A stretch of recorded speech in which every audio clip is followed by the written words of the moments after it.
Hello dear student, इस video में हम पढ़ेंगे एल्डिहाइड, कीटोन एवं कार्बोक्सिलिक अम्ल। इनके बारे में हम यहाँ पे स्टडी करेंगे वीडियो में, ठीक है ना। तो एल्डिहाइड के बारे में आपने क्लास 10th में भी पढ़ा है, 11th में भी पढ़ा है। एल्डिहाइड में क्या होता है? फंक्शनल ग्रुप CHO होता है। इसी प्रकार कीटोन में आपका होता है C डबल बॉन्ड O, ठीक है। इसी प्रकार आपका कार्बोक्सिलिक जो एसिड होता है उसमें होता है C डबल बॉन्ड O और OH। तो इनमें हम इनका जो ये एल्डिहाइड है, एल्डिहाइड, ठीक है ना, ये कीटोन है। तो ये कार्बोक्सिलिक एसिड ग्रुप है। तो इन सब में जो कॉमन आप देखेंगे, इनमें कॉमन क्या है? जैसे एल्डिहाइड में आप देख रहे हैं, जैसे फॉर्मल्डिहाइड से शुरू करो, C डबल बॉन्ड O। ये जो ग्रुप है ये कॉमन है, इसको कहते हैं कार्बोनिल समूह। इनमें क्या होता है? कार्बोनिल समूह। ये हमारा फॉर्मल्डिहाइड है, फॉर्मल्डिहाइड, ठीक है। क्योंकि एक कॉमन नेम में एक कार्बन को फॉर्म कहते हैं, फॉर्म एल्डिहाइड, एल्डिहाइड फॉर्मल्डिहाइड हो गया। दो कार्बन को कॉमन जो नेम होते हैं उसमें कहते हैं एसिड, एसिड धन एल्डिहाइड, एल्डिहाइड। ये हो गया हमारा एसिटाल्डिहाइड, ठीक है। तो एसिटाल्डिहाइड में इसमें देखो, जो कार्बोनिल समूह है, ये कार्बोनिल समूह के कार्बन पे कोई भी एल्किल ग्रुप नहीं है। अगर हम यहाँ पे एक एल्किल ग्रुप लगा दें, CH3H C double bond O, तो यहाँ पे देखो एक कार्बन दो कार्बन, तो इसको हम कहेंगे एसिटाल्डिहाइड, एसिटाल्डिहाइड। इसमें दो कार्बन है, इसको एसिटाल्डिहाइड कहते हैं। और IUPAC नेम में वही होगा, दो कार्बन को क्या कहेंगे? एथ कहेंगे ना, दो कार्बन को एथ कहेंगे, एथ धन एन धन अल, ठीक है। तो ये ई कैंसिल हो जाएगा, तो ये हो जाएगा इथेनल, इथेनल, ठीक है ना। तो ये इथेनल जो हो जाएगा। लेकिन आप देखोगे कि इसमें जो हमारा कीटोन है, तो कीटोन में भी आपका यही ग्रुप आपको दिखेगा। कीटोन का जो फंक्शनल ग्रुप होता है C डबल बॉन्ड O, इसके दोनों तरफ क्या होते हैं? एल्किल समूह होते हैं। तो एक एल्किल समूह ये हो गया, एक एल्किल समूह ये हो गया, ठीक। तो ये C डबल बॉन्ड O, ये भी इसका क्या है? कार्बोनिल ग्रुप है। ये है कार्बोनिल, ठीक है। तो ये C डबल बॉन्ड O ये है, ये कार्बोनिल ग्रुप है। तो इसी कार्बोनिल समूह, जब हम इसको कार्बोनिल समूह भी बोल सकते हैं ना, कार्बोनिल समूह, समूह। ऐसे ही आप कार्बोक्सिलिक अम्ल में देखेंगे COOH, तो ये यहाँ पे देखो C डबल बॉन्ड O। तो इनके बारे में हम सबसे पहले परिचय देखेंगे, इंट्रोडक्शन। तो जो कार्बोनिल समूह हमारा होता है, कार्बोनिल समूह, इस पे क्वेश्चन पूछा जाता है कई बार। कार्बोनिल समूह, ये कार्बोनिल समूह, कार्बोनिल ग्रुप, जिन कार्बनिक यौगिकों में कार्बन ऑक्सीजन द्विआबंध उपस्थित होता है उन्हें कार्बोनिल यौगिक कहते हैं। कार्बन ऑक्सीजन द्विआबंध जिनमें होता है, ये कार्बन और ऑक्सीजन के बीच जो द्विआबंध होता है जिन यौगिकों में होते हैं उन्हें कहते हैं कार्बोनिल यौगिक। क्योंकि कार्बोनिल समूह इनमें पाया जा रहा है, आप ऐसे भी लिख सकते हैं ना, जिन यौगिकों में कार्बोनिल ग्रुप समूह पाया जाता है। या और ऑक्सीजन या कार्बन के बीच द्विआबंध पाया जाता है।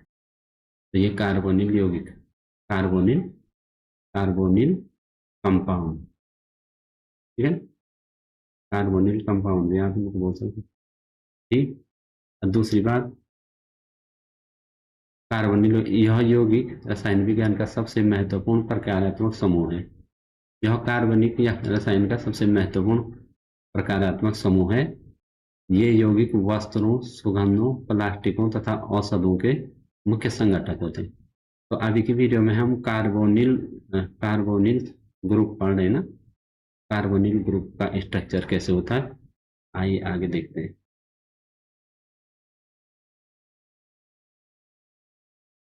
ये देखिए कार्बोनिल समूह की संरचना।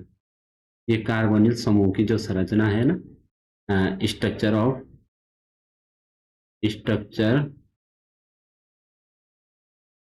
Structure of carbonyl carbonyl group का स्ट्रक्चर क्या होता है। देखिए यहाँ पे देखिए, ये कार्बन और ऑक्सीजन, ये कार्बन और ऑक्सीजन के बीच क्या है, द्विआबंध है। कार्बन और ऑक्सीजन के बीच क्या है, द्विआबंध, ठीक है। और यहाँ पे देखो, इस कार्बन पे दो एल्किल समूह यहाँ जुड़े हुए हैं, ठीक है। ये कार्बोनिल कार्बन क्या होता है, sp2 संकरित होता है। जो संकरण होता है वो होता है sigma bond plus lone pair. ये कोई भी संकरण निकालना, हाइब्रिडाइजेशन निकालना ना, हाइब्रिडाइजेशन तो निकालने के लिए सरल तरीका है sigma bond plus lone pair. तो इसमें देखो, एक सिग्मा बंध ये है, एक सिग्मा बंध ये है, और एक सिग्मा बंध ये है। ये क्या है, पाई बंध। तो तीन सिग्मा मतलब लोन पेयर 0 है, तो 3 सिग्मा है। तो 3 सिग्मा मतलब क्या है, एस का एक कक्षक और पी के 2 कक्षक मिल करके संकरण में भाग ले रहे हैं, ठीक है। ये एस का एक कक्षक, अब पी में 3 कक्षक होते हैं कि नहीं, 3 होते हैं ना, लेकिन संकरण में भाग क्या ले रहे हैं, 2 ही ले रहे हैं, 2 ही संकरण में भाग ले रही है। ये है sp2 संकरण, ठीक है। sp2 संकरित होता है, यह 3 सिग्मा आबंध बनाता है। देखो, एक सिग्मा 2 सिग्मा और 3 सिग्मा। ये कार्बोनिल जो ग्रुप होता है, ये 3 सिग्मा आबंध बनाता है, ठीक है। और जो चौथा इलेक्ट्रॉन होता है कार्बन के, देखो 1 2 3 इलेक्ट्रॉन, तो सिग्मा बना रहा, चौथा इलेक्ट्रॉन जो है वो पी कक्षक में होता है, जो ऑक्सीजन के पी कक्षक के साथ अतिव्यापन कर पाई बंध बनाते हैं। तो ये पी कक्षक में होता है। जब हम कार्बन का इलेक्ट्रॉनिक कॉन्फ़िगरेशन करेंगे ना, तो ये चौथा इलेक्ट्रॉन पी कक्षक में होता है। तो ये ऑक्सीजन के पी कक्षक से साइड वाइज जो है ओवरलैपिंग करता है पी कक्षक, और तो पाई बंध बनाता है। जब हेड ऑन ओवरलैपिंग होती है तो सिग्मा बंध बनता है ना, पी के भी जब होता है। इसकी ध्रुवता क्या होती है, पोलरिटी होती है। इसमें देखो, ऑक्सीजन की जो इलेक्ट्रोनेगेटिविटी है वो ज़्यादा है, ठीक है, इससे। तो ये बॉन्ड के इलेक्ट्रॉन इधर शिफ्ट हो जाते हैं, तो इस पे डेल माइनस हो जाता है, आंशिक ऋणावेश, इस पे आंशिक धनावेश। तो जो कार्बोनिल बॉन्ड है वो हमारा क्या है, ध्रुवीय है, ध्रुवीय पोलर बॉन्ड है, ये ध्रुवीय है, ठीक है। ये बंध हमारा क्या है, ध्रुवीय, ठीक है। ऑक्सीजन की उच्च विद्युत ऋणात्मकता के कारण जो CO आबंध है वो ध्रुवित हो जाता है। ये आबंध कोण कितना है इसमें, ये देखो 120 डिग्री, ये बॉन्ड कितना है, 120 डिग्री। तो ये कार्बोनिल जो ग्रुप है, ये कार्बोनिल ग्रुप, ये बहुत इंपॉर्टेंट ग्रुप है। इसमें जो कार्बोनिल ग्रुप में आप देख रहे हैं ना, ये कार्बोनिल ग्रुप, ये इलेक्ट्रॉन यहाँ शिफ्ट हो जाएंगे, इसकी तरफ चले जाएंगे इलेक्ट्रोनेगेटिविटी के कारण। इस पे डेल माइनस आंशिक ऋणावेश आएगा, इस पे आंशिक धनावेश आएगा, ठीक है। तो आंशिक ऋणावेश धनावेश आने के कारण क्या है, जो न्यूक्लियोफाइल जो आएंगे वो यहाँ पे अटैक करेंगे, ठीक है ना। न्यूक्लियोफाइल इस कार्बन पे, कार्ब धनायन पे, इस पे यहाँ पे अटैक करेंगे। तो ये क्या होगा, अब देखो आगे तुम देखो, जैसे हम देख रहे हैं यहाँ पे कि जो हमारा एल्डिहाइड है वो क्या है, उसमें एक ही एल्किल ग्रुप है, और जो कीटोन है कीटोन उसमें दो एल्किल समूह है। ये इलेक्ट्रॉन डोनेटिंग ग्रुप होते हैं ना, ईडीबी, तो दो दो हैं, तो इस कार्बन का धनावेश को ये कम करते हैं। और इस कार्बन का धनावेश क्या रहता है, इससे ज्यादा रहता है, इसलिए एल्डिहाइड जो होते हैं वो कीटोन से ज्यादा अभिक्रियाशील होते हैं। तो अभी की वीडियो में इतना ही, आगे हम और डिटेल से पढ़ेंगे। और ये कार्बोनिल समूह का क्वेश्चन कई बार पूछा जाता है, तो आप इसको देखिए और लाइक और सब्सक्राइब कीजिए।